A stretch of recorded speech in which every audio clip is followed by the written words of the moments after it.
Olá, tudo bem? Estamos indo para a entrevista de número 50 e estive entrevistando o consultor em marketing político, Carlos Brickman. Ele é um profissional com muita experiência nessa área e fiz a seguinte pergunta para ele: Carlos, qual a importância do conceito de posicionamento para um candidato numa campanha eleitoral? Veja a resposta que ele nos deu. Eu acho que o mais importante numa campanha eleitoral é descobrir, onde o candidato está. 2, onde o povo gostaria que ele estivesse. Muita gente faz um erro aí que é fundamental. É achar que o candidato tem de se modificar para chegar àquilo que o povo quer. Tem de se falsificar. Não, não é verdade. O candidato precisa adaptar o discurso dele sem modificar suas ideias. E precisa, caso ele queira contrariar a opinião pública, dizer claramente que ele sabe que a opinião pública quer uma coisa e ele está propondo outra. Vou dar um exemplo para você. Principalmente depois de crimes graves, bárbaros, a opinião pública passa a pedir pena de morte. Se o candidato for contra a pena de morte, acho que ele deve dizer claramente: olha, eu sei que agora vocês estão querendo pena de morte e eu sou contra. Eu sou contra por causa disso, disso, disso e disso. Ou seja, ele deve abordar os temas que a opinião pública quer discutir. O que não significa que ele deva procurar qual é a posição que a opinião pública gostaria que ele tivesse e aí modificar a posição dele na base do isso dá voto, isso não dá voto.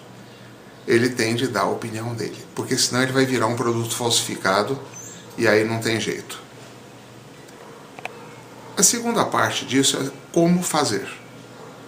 É a questão de posicionamento. Você tem, como no futebol, você tem os 11 em campo e cada um tem suas habilidades, cada candidato tem sua capacidade principal e você deve salientar o que ele tem de bom, certo? Que passa a ser a principal característica dele. Quando você vai mexer, por exemplo, você pega um candidato como o Paulo Maluf, por exemplo, é importante ressaltar a capacidade de trabalho dele.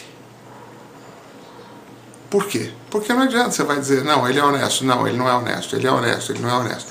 Essa discussão vai prosseguir durante 20 anos e não vai dar um voto, nem tirar um voto.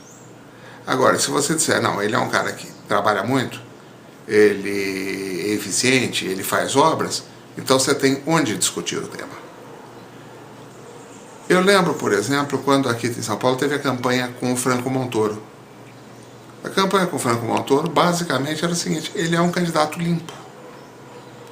Não há nenhuma nódoa no passado do Montoro. E realmente não havia. Há situações em que isso é menos importante.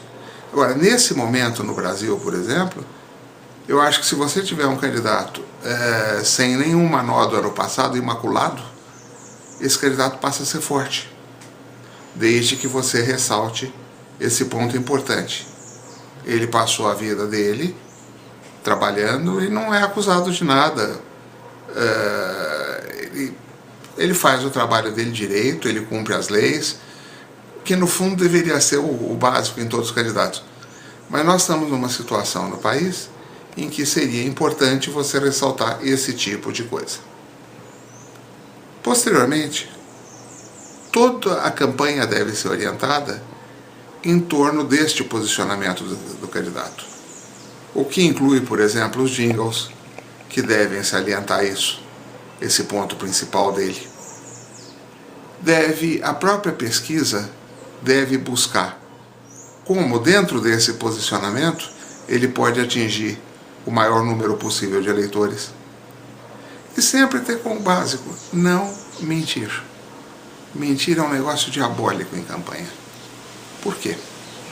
Porque ela é apanhada em seguida, gente. Ainda mais agora com os meios de comunicação informáticos. Você mente hoje e vão descobrir uma declaração tua de 6 anos atrás em que você dizia o contrário. Então é melhor você deixar claro que eventualmente você até podia pensar diferente em outra época e hoje você mudou de opinião. Mas você não pode simplesmente fingir que você sempre pensou aquilo. Basicamente é isso.